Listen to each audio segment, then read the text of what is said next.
ತೇಜಸ್ವಿ ಸೂರ್ಯ ಮುಸಲ್ಮಾನರಿಗೆ ಎದೆಯಲ್ಲಿ ಸೀಳು ರಕ್ಷ ಇಲ್ಲ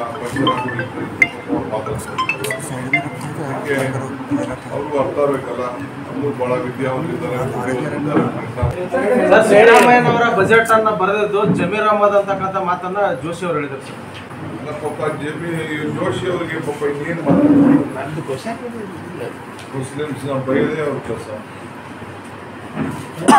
ಮಾತಂದ್ರೆ ನಾವು ಹಿಂದೂಗಳು, ನಾವು ಹಿಂದೂ ಮುಸ್ಲಿಂ ಕ್ರೈಸ್ತರು ಲಿಂಗಾಯತರು ಮುಸ್ಲಿಮರು ಪರಿಶಿಷ್ಟ ಬ್ರಾಹ್ಮಣರು ತಲವಾರು ನಾವೆಲ್ಲ ಒಂದು ಅಂತೀವಿ ಅಷ್ಟೇ. ನಾವೆಲ್ಲರೂ ಬೇಕು. ಅವರು ಬಹಳ ವಿಶೇಷವಾದಂಥ ವರ್ಷ. ಇವತ್ತು ಮಹಿಳಾ ದಿನಾಚರಣೆ ಆಚರಣೆ ಮಾಡ್ತೇವೆ. ಹೆಣ್ಣು ಕುಟುಂಬದ ಕಣ್ಣು ಅಂತ ಹೇಳಿ ಹೆಣ್ಣಿಗೆ ಅತಿ ಹೆಚ್ಚು ಶಕ್ತಿ ಕೊಡುವಂಥ ಕಾರ್ಯಕ್ರಮಗಳನ್ನು ನಾವು ಏನು ಮಾತು ಕೊಟ್ಟಿದ್ದೋ ಆ ಮಾತೆಲ್ಲ ಕೂಡ ಅನುಷ್ಠಾನಕ್ಕೆ ತಂದು ಜಾರಿಗೆ ತಂದು ಅವರ ಬದುಕನ್ನು ಬದಲಾವಣೆಯನ್ನು ಮಾಡಿದ್ದೇವೆ.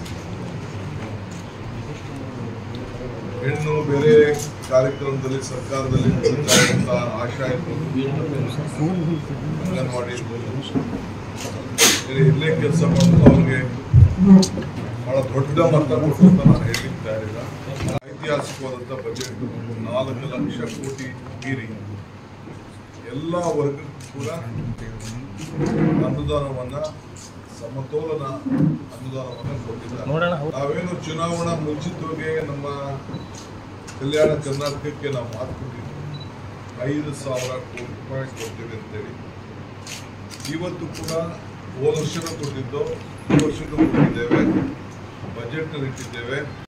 ನಾವೇನು ಚುನಾವಣಾ ಮುಂಚಿತವಾಗಿ ನಮ್ಮ ಕಲ್ಯಾಣ ಕರ್ನಾಟಕಕ್ಕೆ ನಾವು ಮಾತು ಕೊಟ್ಟಿದ್ದೀವಿ, 5,000 ಕೋಟಿ ರೂಪಾಯಿ ಕೊಡ್ತೀವಿ ಅಂತೇಳಿ. ಇವತ್ತು ಕೂಡ ಹೋದ ವರ್ಷನೂ ಕೊಟ್ಟಿದ್ದು, ಈ ವರ್ಷನೂ ಕೊಟ್ಟಿದ್ದೇವೆ, ಬಜೆಟ್ನಲ್ಲಿ. ನೀರಾವರಿ ಕೂಡ ಸುಮಾರು 22,000 ಕೋಟಿ ರೂಪಾಯಿ ರೈತರ ಬದುಕಿಗೆ ಇನ್ನು ಹೆಚ್ಚಿಗೆ ಶಕ್ತಿ ತುಂಬಬೇಕು ಅಂತೇಳಿ ಮಾಡಿದ್ದೇವೆ. ಈ ಮಧ್ಯದಲ್ಲಿ ನಾನು ನಿಮ್ಮ ಕಲ್ಯಾಣ ಕರ್ನಾಟಕಕ್ಕೆ ಸಂಬಂಧಪಟ್ಟಂತೆ ಸುಮಾರು 25ರಿಂದ 30 TMC ನೀರು ಲ್ಯಾಪ್ಸ್ ಆಗ್ತಾ ಇದೆ. ಅದಕ್ಕೆ ನಾನು ಈಗಾಗಲೇ ಚಂದ್ರಬಾಬು ನಾಯ್ಡು ಅವರ ಟೈಮ್ ಕೇಳಿದ್ದೇನೆ.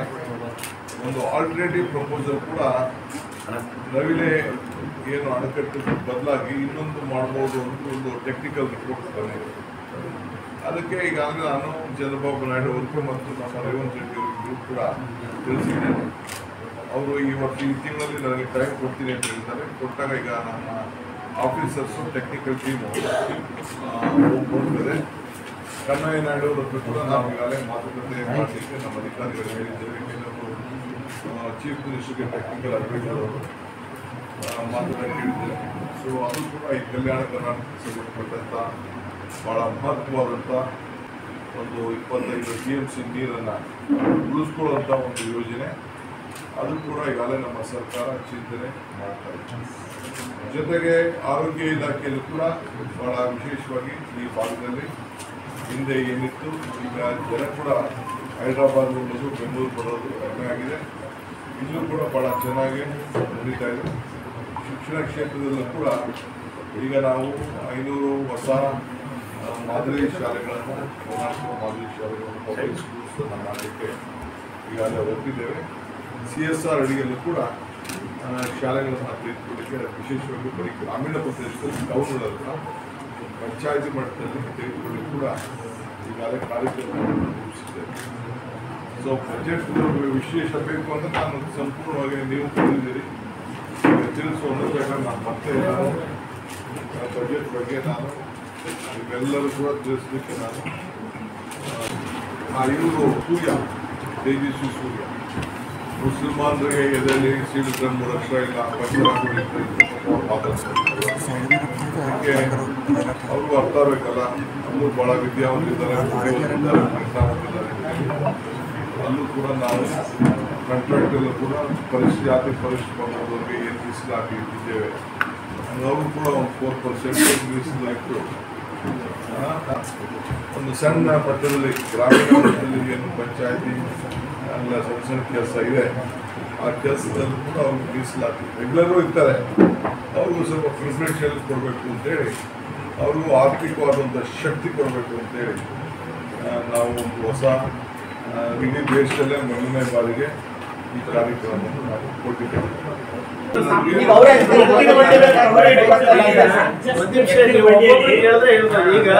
ಹೊಡಿಬೇಕು ಅಂತ ಮಾಡಿದ್ರು. ದೇವಸ್ಥಾನ ಖರ್ಚಿಟ್ಟಿದ್ದಾರಲ್ಲ 12,000 ರೂಪಾಯಿ ಜಾಸ್ತಿ ಮಾಡಿದ್ವಿ.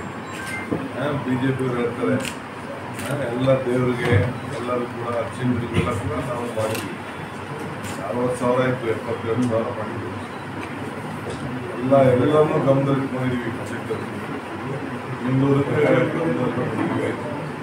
ಎಲ್ಲ ಇಲಾಖೆಗೂ ಸ್ವಲ್ಪ ಹಾಸ್ಪಿಟಲ್ಗಳು ಹೊಸ ಹಾಸ್ಪಿಟಲ್ಗಳಿಗೆ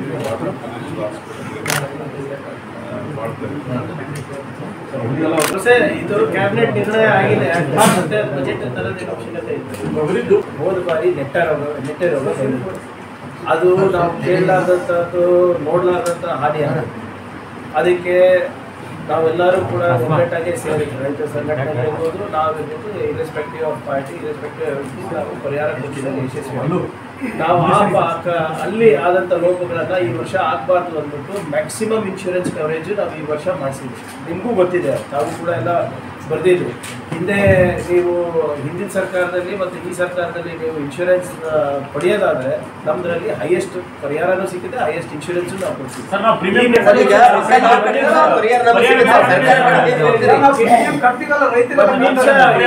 ದಯವಿಟ್ಟು ಕೇಳಿ. ಅದಾದ್ಮೇಲೆ ಎಲ್ಲ ಇನ್ಶೂರೆನ್ಸ್ ನೀವು ಹೇಳ್ತಾ ಇದ್ರಲ್ಲ, ಅಲ್ಲಿ ಕಟ್ಟಿಸ್ತೀವಿ ಇಲ್ಲಿ ಕಟ್ತೀವಿ ದೊಡ್ಡ ನಮ್ಮ ಮೇಲೆ ಎಹಸಾನ್ ಮಾಡ್ತಾ ಇಲ್ಲ ಅಂತ. Yadagiri rejected, Bidar rejected, Vijayapura rejected, Raichur rejected. ಬರೀ ಕಲಬುರಗಿನಲ್ಲಿ ನಾವು ಫಾಲೋ ಅಪ್ ಮಾಡಿ ಬಾಂಬೆಯಲ್ಲಿರುವಂಥ ಹೆಡ್ ಕ್ವಾರ್ಟರ್ಸಿಗೆಲ್ಲ ಮಾತನಾಡಿ ಅವರಿಗೆಲ್ಲ ಆರ್ಮ್ ಟ್ವಿಸ್ಟ್ ಮಾಡಿ ಯಾವ ಕ್ಲೀನಾಗಿ ಅವ್ರ ಮಾನದಂಡದ ಪ್ರಕಾರ ವೈಜ್ಞಾನಿಕವಾಗಿ ನಾವು ಮಾಡಿದ್ದಕ್ಕೆ ಇವತ್ತು ಸ್ವಲ್ಪ ರೈತರಿಗೆ ಅನುಕೂಲ ಆಗಿದೆ. ಯಾರು ಇನ್ಶೂರ್ಡ್ ಇಲ್ಲ ಅದಕ್ಕೆ ಇವರು ಇವತ್ತು ಪ್ರತಿಭಟನೆ ಮಾಡ್ತಾ ಇದ್ದಾರೆ.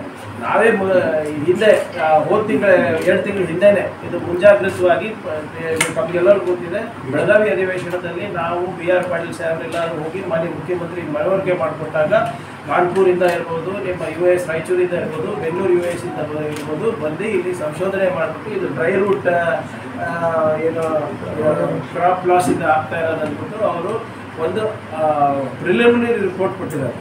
ಸೊ ಅದರಿಂದ ಅದೇನು ರಿಪೋರ್ಟ್ ಬರ್ತದೆ ಅದು ಸಂಪೂರ್ಣವಾಗಿ ಏನೋ ನಾವು ನಮ್ಮ ಅಗ್ರಿಕಲ್ಚರ್ ಡಿಪಾರ್ಟ್ಮೆಂಟ್ ಅವರು ಇಲ್ಲ ಎಷ್ಟು ಲಾಸ್ ಆಗಿದೆ, ಎಷ್ಟು ಜನರಿಗೆ ಆಗಿದೆ ಅಂದ್ಬಿಟ್ಟು ಇಲ್ಲ ಅವರು ಎಸ್ಟಾಬ್ಲಿಷ್ ಮಾಡ್ಲಿಕ್ಕೆ ಆಗಿಲ್ಲ. ಆ ರಿಪೋರ್ಟ್ ಬಂದಮೇಲೆ ಮತ್ತೊಮ್ಮೆ DCM ಸಾಹೇಬ್ರ ಸರ್ಕಾರ ತಗೊಂಡು ನಾವು ಮುಖ್ಯಮಂತ್ರಿಗಳ ಹತ್ರ ಹಿಂದೆ ಏನಾಗಿದೆ ಅದ್ರ ಪ್ರಕಾರ ಮಾಡಲಿಕ್ಕೆ ಪ್ರಯತ್ನ ನಾವು ಮಾಡ್ತೀವಿ. ವಿಪುಲವಾಗಿ ನಿಂತ್ಕೊಳ್ತೀವಿ. ಅದೆಲ್ಲ ನಾವು ಈಗಾಗಲೇ ಒಂದು ತನಿಖೆನೇ ನಡೀತಾ ಇದೆ, ಸಂಶೋಧನೆ ನಡೀತಾ ಇದೆ. ಮೃತಪಟ್ಟಿದ್ದಾಳೆ ಕೊಪ್ಪಳದಲ್ಲಿ ಆಂಜನಾದ್ರಿ ಇದು ನೋಡಕ್ ಹೋದವರು. ಕೆಲವೊಂದ್ ಕಡೆ ಅಲ್ಲಿ ಹೋಮ್ ಸ್ಟೇಗಳು ಆ ಅಜ್ಞಾತ ಸ್ಥಳಕ್ಕೆ ಜನರನ್ನ ಪ್ರವಾಸಿಗರನ್ನ ಕರ್ಕೊಂಡು ಹೋಗ್ತಾ ಇರೋದೇ ಈ ಒಂದು ವೈದ್ಯ ವಿದ್ಯಾರ್ಥಿನಿ ಸಾವಿನ ಕಾರಣ ಅಂತ ಹೇಳಲಾಗ್ತಾ ಇದೆ. ಸಿದ್ದರಾಮಯ್ಯನವರ ಬಜೆಟ್ ಅನ್ನ ಬರೆದಿದ್ದು ಜಮೀರ್ ಅಹಮದ್ ಅಂತಕ್ಕಂಥ ಮಾತನ್ನ ಜೋಶಿ ಅವರು ಹೇಳಿದ್ರು ಸರ್. ಪಾಪ ಜೋಶಿ ಅವರಿಗೆ ಪಾಪ ಇನ್ನೇನು ಮಾಡ್ತಾರೆ, ಮುಸ್ಲಿಮ್ಸ್ ಬೈದೇ ಅವ್ರ ಕೆಲಸ. ಏನಪ್ಪಂತಂದ್ರೆ ನಾವು ಹಿಂದೂಗಳು, ನಾವು ಹಿಂದೂ ಮುಸ್ಲಿಂ ಕ್ರೈಸ್ತರು, ಲಿಂಗಾಯತರು, ಮುಸ್ಲಿಮರು, ಪರಿಶಿಷ್ಟ ಬ್ರಾಹ್ಮಣರು, ತಲವಾರು ನಾವೆಲ್ಲ ಒಂದು ಅಂತೀವಿ ಅಷ್ಟೇ. ನಾವೆಲ್ಲರೂ ಬೇಕು. ಅವ್ರು